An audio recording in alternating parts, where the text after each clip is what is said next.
রসুলের নির্দেশে তারা দুজনে সবার আগে মদিনায় চলে যান এবং ঘরে ঘরে গিয়ে মানুষকে ইসলামের শিক্ষা দেন।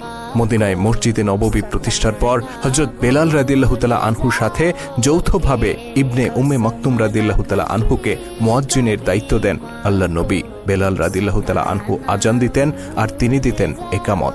কখনো তিনি আজান দিতেন আর একামত দিতেন বেলাল রাদিয়াল্লাহু তাআলা আনহু। এভাবে আল্লাহ তাকে সম্মানিত করেছিলেন।